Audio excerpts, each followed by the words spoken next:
Good morning students. Today we are going to start civics new chapter number 3, how the state government works.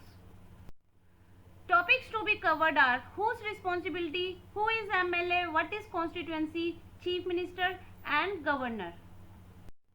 Student, आपकी जो chapter है वो एक story से start हो रहा है, ठीक है. हुज रिस्पॉन्सिबिलिटी, इसमें क्या है, टू फ्रेंड्स हैं जो कि न्यूज़पेपर पढ़ रही है और न्यूज़पेपर में वो क्या पढ़ रही है कि उनके डिस्ट्रिक्ट है, उनका जो प्लेस है जहाँ पे वो रह रही है वहाँ पर क्या हो रही है, वाटर शॉर्टेज हो रही है और वाटर शॉर्टेज की वजह से क्या है, लोग बीमार पड़ रहे हैं, ठीक है. In many villages people were found to be drinking unclean water पीने के लिए लोग जो है वो विवश हो रहे हैं, ठीक है, मजबूर हो रहे हैं क्योंकि पानी की शॉर्टेज है. स्ट्रीम्स जो हैं, टैंक्स जो हैं, वो सारे क्या हो गए, ड्राई हो गए, सूख गए हैं. और कुछ जो विलेज है वो वहाँ पर लोगों को क्या करना पड़ रहा है कि बहुत दूर तक ग्रेट डिस्टेंस जो है वो कवर करना पड़ रहा है पानी के लिए. People at the district headquarter Patalpuram receive water supply once in 3 day. और डिस्ट्रिक्ट जो है हेडक्वार्टर पतालपुरम का, वहाँ पर क्या है, 3 दिन में एक बार पानी आ रहा है.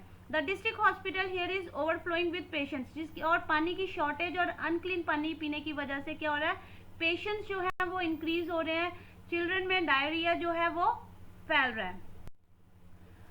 On the TV newspaper they said 10 people have died from the diarrhea. Is that possible? Can one really die from it? मतलब वो आपस में बात कर रही है कि मैंने टीवी में देखा कि 10 लोग मर गए हैं, ठीक है, क्या ऐसे कोई मर सकता है? तो दूसरी कहती है कि पता नहीं पर मुझे ना हो, ठीक है.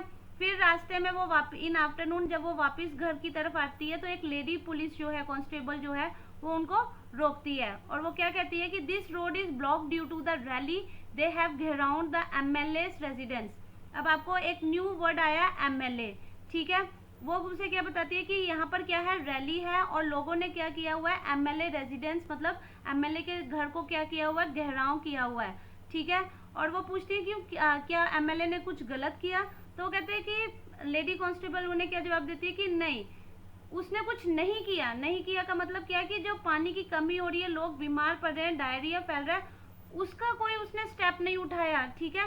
इसके लिए लोग जो हैं उसके घर को घेराव कर रहे हैं, ठीक है. फिर वो क्या देखते हैं कि एक आदमी जो है, ठीक है, एक लीडर जो है वो क्या कर रहा है, स्पीच दे रहा है. तो वो क्या पूछती है कि what a loud voice he has, he must be a leader of something और समथिंग. तो वो सोचते हैं कि ये पक्का कोई लीडर होगा. तो दूसरी फ्रेंड क्या कहती है, I saw him on TV too, he is a member of the opposition. अब नेक्स्ट आपको न्यू वर्ड जो आ गया, ऑपोजिशन. नाउ एमएलए और ऑपोजिशन कौन, एमएलए कौन है और ऑपोजिशन पार्टी के मेंबर कौन होते हैं, ये हम चैप्टर में आगे पढ़ रहे हैं. Member of legislative assembly, MLA. What is the full form of MLA? Member of legislative assembly. अब क्या होता है कि हर एक स्टेट में क्या होती है, लेजिस्लेटिव असेंबली होती है और लेजिस्लेटिव असेंबली के जब इलेक्शंस होते हैं, ठीक है, तो उस टाइम पे क्या होता है कि हम लोग एमएलए का चुनाव करते हैं और MLA is directly elected by people. MLA जो होते हैं वो डायरेक्टली इलेक्टेड बाय पीपल क्या होते हैं कि हम लोग डायरेक्ट जाके वोट देते हैं कि हमने इसको एमएलए चूज करना है, ठीक है. And he became the member of legislative assembly. अब वो लेजिस्लेटिव असेंबली के उस टाइम पे इलेक्शन होते हैं और जब हम वोट डालते हैं तो जो मेंबर जीतेगा वो क्या बन जाएगा, एमएलए बन जाएगा. And he forms the government. और वो क्या करेंगे, जिसको सबसे ज्यादा वोट मिल जाएगी उस पार्टी के जो मेंबर है वो क्या बनाएंगे, वो एमएलए मिलके क्या बनाएंगे, गवर्नमेंट बनाएंगे. ही रिप्रेजेंट द पीपल. अब एमएलए क्या होता है कि वो अपनी कॉन्स्टिट्यूएंसी से जीता हुआ है, ठीक है, अपनी जगह से जहां से वो चुना हुआ है वहां से वो जीता हुआ है, तो लोगों ने डायरेक्ट वोट किया है, तो वो क्या होगा, he is the representative of people. लोगों ने चुना है तो वो किसका रिप्रेजेंटेटिव हो गया, लोगों का रिप्रेजेंटेटिव हुआ. And have executive responsibility. अब एमएलए की क्या है, एग्जीक्यूटिव रिस्पॉन्सिबिलिटीज होती हैं, उसने गवर्नमेंट फॉर्म करनी होती है, गवर्नमेंट, और फिर अपने स्टेट से रिलेटेड, अपनी प्लेस से रिलेटेड क्या करना पड़ता है उसको, कि फैसले लेने पड़ते हैं, डिसीजन लेना पड़ता है, पॉलिसीज बनानी पड़ती है, ठीक है. तो ये सब क्या है, एमएलए की रिस्पॉन्सिबिलिटीज हैं. कॉन्स्टिट्यूएंसीज. अब कॉन्स्टिट्यूएंसीज क्या होती हैं, state is divided into small area called constituencies. State को क्या, इलेक्शन के टाइम पे देखिए पूरा एक बड़ा स्टेट होता है, तो बड़े स्टेट का किस तरीके से वहां पर इलेक्शन करवाया जाता है कि स्टेट को क्या किया जाता है कि स्मॉल एरियाज में डिवाइड किया जाता है, और इन स्मॉल एरियाज को क्या कहा जाता है, कॉन्स्टिट्यूएंसीज क्या कहा जाता है। अब इस कॉन्स्टिट्यूएंसीज में क्या होता है, 1 और मोर डिस्ट्रिक्ट्स भी हो सकते हैं, ठीक है। अब यहाँ पे फॉर एग्जांपल आपको हिमाचल प्रदेश दिया हुआ है। हिमाचल प्रदेश है 68 कॉन्स्टिट्यूएंसीज। हिमाचल प्रदेश के टाइम पे जब इलेक्शन किया जाए, यानी लेजिस्लेटिव असेंबली के इलेक्शन होते हैं, तो उसको कितनी कॉन्स्टिट्यूएंसीज में डिवाइड किया जाता है, 68। ईच कॉन्स्टिट्यूएंसी हैज 1 रिप्रेजेंटेटिव, और हर एक कॉन्स्टिट्यूएंसी का एक रिप्रेजेंटेटिव होगा, जो कि क्या है, वहां से एमएलए बन के आएगा। इसका मतलब क्या होता है, हर एक कॉन्स्टिट्यूएंसी में क्या होता है, अलग अलग पॉलिटिकल पार्टी अपने मेंबर खड़े कर देते हैं, लेकिन जीतता कौन है, सिर्फ कोई एक। अब देखिए आपको यहाँ पे एग्जांपल ज्यादा क्लियर समझाया गया है कि इंडिया जो है, इंडिया को स्टेट्स में डिवाइड किया गया, और जब स्टेट्स के इलेक्शन होते हैं तो लेजिस्लेटिव असेंबली को क्या है, divided in various constituencies. Himachal Pradesh का हम पढ़ के आए हैं कि Himachal Pradesh is divided into 68 constituency. 1 member is elected from each constituency और एमएलए फ्रॉम दैट कॉन्स्टिट्यूएंसी। मतलब एक जो मेंबर वहां से जीतता है, इलेक्ट होता है, वो क्या बनता है, उस कॉन्स्टिट्यूएंसी का एमएलए बनता है। अब देखिए स्टूडेंट, यहाँ को रिजल्ट दिया गया है, the result of the assembly election in Himachal Pradesh in 2017। Himachal Pradesh के इलेक्शन जो हुए थे 2017, उसका आपको रिजल्ट दिया हुआ है, जिसमें क्या है, कॉन्स्टिट्यूएंसी जो है 68 है, जिसमें बीजेपी को 44 सीट्स मिली है, इंडियन नेशनल कांग्रेस को 21, कम्युनिस्ट पार्टी ऑफ इंडिया को 1, और इंडिपेंडेंट कैंडिडेट जो किसी पार्टी से बिलोंग नहीं करता उसको 2 सीट्स मिली हैं। अब MLA come from different political parties, हम पढ़ के आ चुके हैं कि एमएलए जो है वो डिफरेंट पॉलिटिकल पार्टी से जीत के आ रहे हैं। जैसे 68 कॉन्स्टिट्यूएंसी है, अब 68 में जो है 68 के 68 में तो बीजेपी नहीं जीती है या कांग्रेस नहीं जीती है, उसमें से 44 पे बीजेपी जीती है, 21 पे नेशनल कांग्रेस पार्टी जीती है। तो अब क्या है, मेजोरिटी, जिस पार्टी के एमएलए की मेजोरिटी होती है, जिसके एमएलए ज्यादा जीतते हैं, ठीक है, वो पार्टी क्या होती है, मेजोरिटी में आती है, और वही पार्टी क्या बनाती है, रूलिंग पार्टी बनती है, और वही पार्टी गवर्नमेंट बनाती है। Political party whose MLA win more than half of the constituencies, वो पार्टी क्या बनाएगी, गवर्नमेंट फॉर्म करेगी। अब नेशनल कांग्रेस पार्टी, अब ये तो नहीं है कि वो जीती नहीं है कांग्रेस पार्टी, उसको भी वोट मिले हैं, 21 मिले हैं, पर वो सेकंड नंबर पे आई है।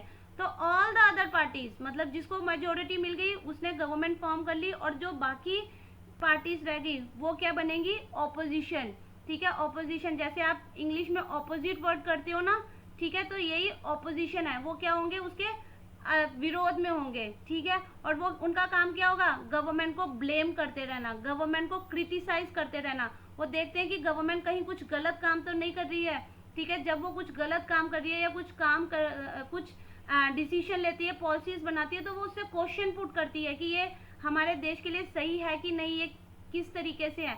तो ये ऑपोजिशन जो है वो क्या करती है, गवर्नमेंट को एकदम सही रखती है, कि वो उससे क्वेश्चन पुट करती रहती है कि कहीं गवर्नमेंट कोई गलत काम तो नहीं कर रही है। Chief minister, MLA from ruling party will elect the leader. अब देखिए एमएलए जो होते हैं, अभी हम लोग पढ़ के आए हैं कि जिस पार्टी के एमएलए को ज्यादा वोट मिलती है, मेजोरिटी होती है, वो पार्टी क्या बनती है, रूलिंग पार्टी बनती है। अब क्या करते हैं, वो जो मेजोरिटी वाली पार्टी होती है, रूलिंग पार्टी होती है, वो क्या करती है, अपने में से ही एक लीडर इलेक्ट करती है, और वो लीडर कौन बनता है, chief minister of the state बनता है, ठीक है। तो who is the chief minister of Punjab, yes, captain Amarinder Singh, he is the real head of the state. अब ये क्या होता है, real head of the state है, ठीक है। रियल हेड मतलब जितने डिसीजन है, जितने फैसले हैं, वो कौन लेता है, चीफ मिनिस्टर लेता है। ही सिलेक्ट अदर मिनिस्टर्स, वो क्या करता है, दूसरे मिनिस्टर्स को जो उसको चाहिए, अपने मतलब अपने कैबिनेट में जो मिनिस्टर्स चाहिए वो उसको चुनता है, सेलेक्ट करता है कि मुझे एग्रीकल्चर मिनिस्टर ये चाहिए, एजुकेशन मिनिस्टर ये चाहिए, ठीक है, इस तरीके से चुनता है। And responsible to run government departments, ठीक है, और वही रिस्पॉन्सिबल होता है गवर्नमेंट को रन करने के लिए, अलग अलग डिपार्टमेंट्स को फॉर्म करने के लिए, उन डिपार्टमेंट में तालमेल बिठाने के लिए। Different ministers have separate office. अब देखिए उसने कैबिनेट चुन लिया, हर एक कैबिनेट के मिनिस्टर के अलग अलग ऑफिसेस होते हैं। Governor, constitutional head of the state. अब देखिए चीफ मिनिस्टर जो होता है वो क्या होता है, he is the real head of the state, लेकिन कॉन्स्टिट्यूशन ने किसको हेड बनाया है, गवर्नर को बनाया है, ठीक है। एंड गवर्नर कौन चुनता है गवर्नर को, he is appointed by the president of country, जो प्रेसिडेंट होता है कंट्री का वो कौन चुनता है, वो ही गवर्नर चुनता है स्टेट के, हर एक स्टेट के गवर्नर को प्रेसिडेंट चुनेगा। He appoints chief minister and other ministers. अब गवर्नर का क्या काम होता है, वो क्या करता है, चीफ मिनिस्टर को चुनता है और अदर मिनिस्टर को चुनता है। अब ये तो सिर्फ एक नाम, उसकी नाम की पावर है। चीफ मिनिस्टर अपने आप ही चुना जा रहा है, कौन चुनता है चीफ मिनिस्टर, जैसे मेजोरिटी लेजिस्लेटिव असेंबली में जिस पार्टी को क्या मिलती है, मेजोरिटी मिलती है, उस पार्टी का जो लीडर होता है वो क्या बनेगा, चीफ मिनिस्टर बनेगा। और चीफ मिनिस्टर क्या करता है कि वो अपना बता देता है कि मुझे ये मिनिस्टर इस डिपार्टमेंट में चाहिए, गवर्नर क्या करता है उसको अपॉइंट कर देता है, उसी मिनिस्टर्स को अपॉइंट कर देता है। Every bill has to be approved by the governor. अब जो भी बिल इंट्रोड्यूस किया जा रहा है लेजिस्लेटिव असेंबली में, ठीक है, उसको किसके अप्रूवल चाहिए, गवर्नर का चाहिए। जब तक गवर्नर उस बिल पे साइन नहीं करता तब तक वो बिल जो है वो पास नहीं होता। He appoints the state public commission and other officers of the state. जितनी अपॉइंटमेंट होती है स्टेट ऑफिसर्स की स्टेट में, ठीक है, चाहे वो स्टेट पब्लिक कमीशन है चाहे कोई भी है, वो कौन अपॉइंट करेगा, गवर्नर करेगा। Student, this is your homework. Read page number 30, 31, 32 and 33 from your textbook. Try to solve the worksheet 105, जो कि multiple choice question है, of your pull out worksheet. Thank you student and have a nice day.